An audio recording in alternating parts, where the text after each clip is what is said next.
tell you folks one thing. If I see one more superhero movie come out, I think I'm going to lose my fucking mind.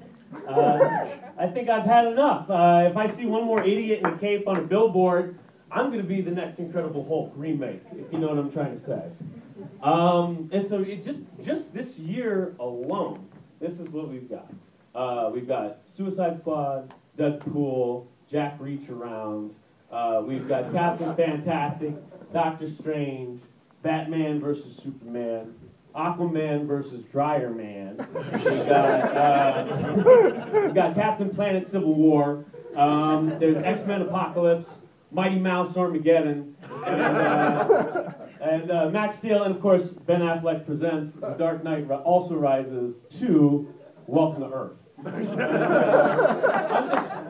I'm sick of it at this point. And I just kind of want to just like bust into one of these Hollywood executive meetings and just tell these guys, interrupt whatever conversation they're having about tying in a feminine hygiene product with a superhero or whatever commercialization they've got going on, and tell these guys, like, literally, you can make a movie about anything right now. Anything, as long as it's not superheroes, and I'll watch it, you know?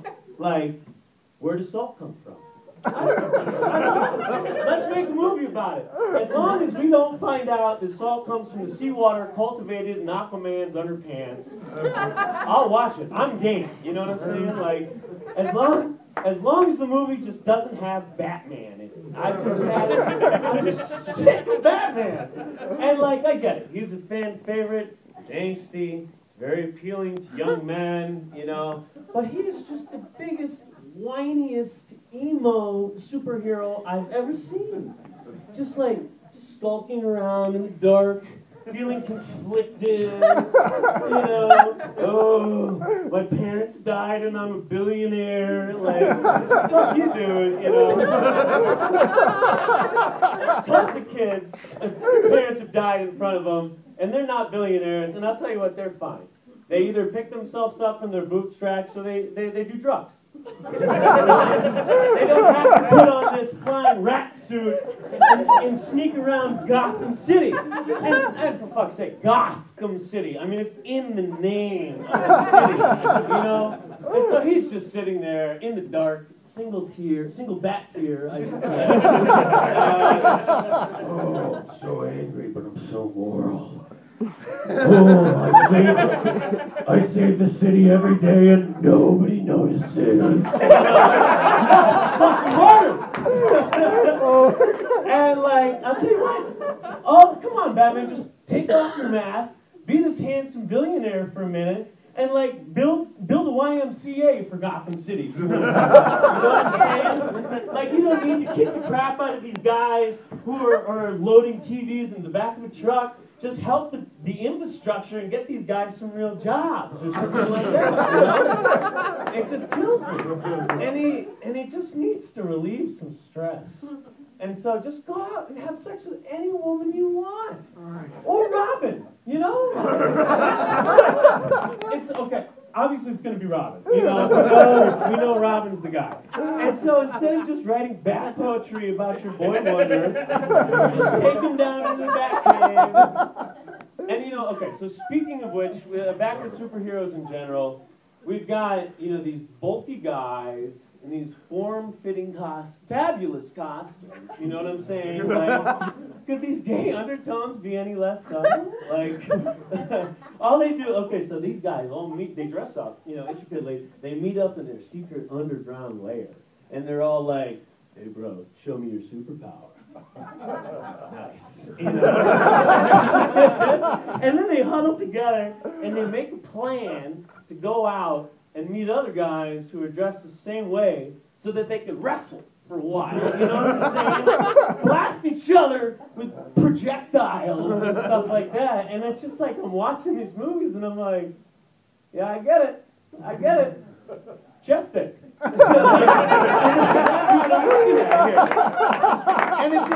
just feel like, man, if we're like, as a society, if we're just at this boiling point, if we've got just such tension under the surface, where these kind of movies are just getting churned out at this rate, they're everywhere. I think we just need to go ahead, go the whole 9 yards. Let's make all of next summer about gay porno in capes, right? let's just get it out of our systems, right? I'm sick of it, you know? Gay porno on the sides of the Happy Meal boxes. Fine. I don't care. Gay porno action figures for the collectors out there. And obviously you know what the button in the back does. And it's not like, don't get me wrong, I'm not trying to surround myself with gay porn, but it's just I'm at a point where I would rather that than superheroes. You know what I mean? Like gay porn, ugh, Spider-Man, ugh, I can't see it right now. I can't take it anymore. So that's my suggestion, everyone. Do your part. Let's try to make it happen. I think you all know what your part is. Okay, so I'm going to back it up a minute here. Get a little bit more introspective for a second. Have you folks ever had the feeling where like, oh man, if I could go back in time and do this period of my life over again, I would do it so much better. You know what I'm saying? Like, oh man, if I could just go back to high school and do it again, I'd be so fucking cool. Like, I'd fuck all the teachers. You know? Like, I'd be prom king and queen. I'd have cool hats and shit. People would be like, oh, what hats you got next? Oh my God.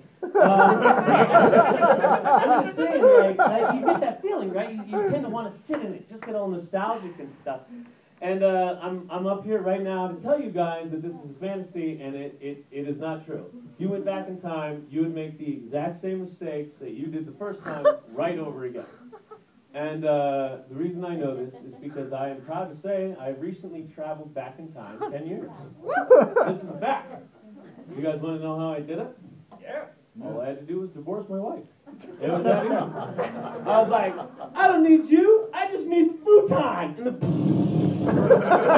of a sudden, I wake up on the futon, of course, surrounded by PBR, half-empty PBR cans. My hair is fucking long again. It's terrible. And I'm all of a sudden surrounded by these guys who are like knocking on my door at 2 a.m. Hey, Nick, let's go on the roof. And I'm like, yeah! Hey, Nick, call in sick to work. We're going to start a comedy troupe. Yeah!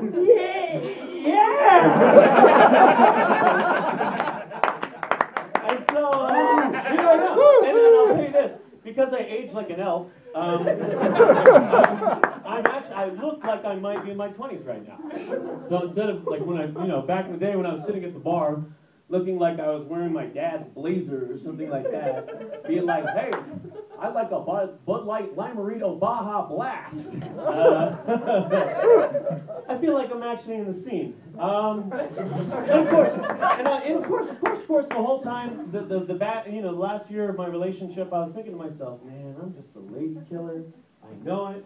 If I just got out there, I know what all these ladies are thinking. They're thinking about me. That's not the case. Turns out I'm still a dork. It turns out I have no idea what okay, for instance, I had no idea. I'm terrible at texting. I'm a bad texter. So, for example, I only have access to 3 emoticons, which makes me technically autistic in the texting world. I'm like, hey, would you like to have a beer with me? Oh, you're busy.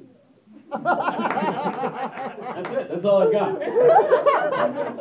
And it's really got me rethinking this whole kind of that nostalgic feeling. Oh, if I could go back in time, I'd do it so much better. I'm starting to think now, I could go back in time to kindergarten, and I'd still screw it up. Even with all the wisdom and knowledge I have now, I'd still be like, it's a circle. Shit, square! Ah, damn it! And like, worst of all, I'd be even bringing more baggage along with me as I went back. So, for instance, I now know how fun kindergarten would be if I was drunk. Right? What a great way to start my academic career, with my juice box about halfway filled up with Jose Cuervo, like, hey, nice blocks, bro. So I've been thinking about these things, but I'm still trying to figure it out, trying to be cool. I saw a couple of hip young wayward dudes listening to some music, and I approached them, and this is what the music was. Panda, panda, panda, panda, panda, panda. panda. So, of course, my first thought is, like, God damn, being cool sucks. And I was told later, I didn't even know this for the first set, but I guess that's a kind of car that looks like a panda. When you drive around, you feel like a panda, whatever. But the point of the story is it got me thinking about that noble, gentle bear, that inspirational bear. And I'll tell you what, it's inspirational for a couple of reasons. First, I'm just going to say this out for a technical thing. This is true. The panda bear was actually, in the early 1900s, taken out of the bear family by the taxonomists for being too gay. I think it's Papa Bear is like, why can't you be more like your brother Grizzly? You know, like they kicked him out, and this is true. And then early in the 21st century, they let him back in. Gave him a big bear hug. Said, you know what? You're a bear after all. You can look it up on Wikipedia. This is a true thing. But the other thing that really gets to me is he's secretly, you know, despite his gentle kind of gnawing demeanor, he's one of the most powerful animals alive. Simply because everybody is trying to get this bear laid. Everybody's working together to try to get this bear, you know, some whatever. I'm not even going to say. I guess panda putang. Is that what they call it? I don't know. But I'm saying, like, even China. Okay, so China and the United States don't agree on a lot, but they're both working together to get some panda action. You know what I mean? That's the kind of power that this bear has. And so, like, as a recently divorced guy, I can't help but thinking, like, well, I wish I had that kind of support, you know? Like, I wish I had scientists creating habitats where they thought that I could do well. Which I'm thinking, like, it's like a scaled-down environment. I can bust in the door like John Wayne, you know, no men with beards within 10 square miles. And like warring nations, you know what I'm saying? Warring nations coming together to help me out. Even ISIS is like, oh boy, how can we help this idiot? You know what I'm saying? Like, uniting the world. So I can't help but be jealous of that goofy little thing. Anyway, that's what's on my mind these days. We're Wayward Comedy. Check us out at waywardcomedy.com. Hit up our Facebook profile. Check us out on Twitter. Hit up our Spotify. Check us out on Hot or Not. Make sure to hit hot. Check out our Tinder profile. Hit us up on Grindr if you're the type. Make sure you see us on Dick Bank, every single one of us. And if all of that fails, you can always see us at the New Mexican Registry for Sexual Offenders. Thanks very much, everybody.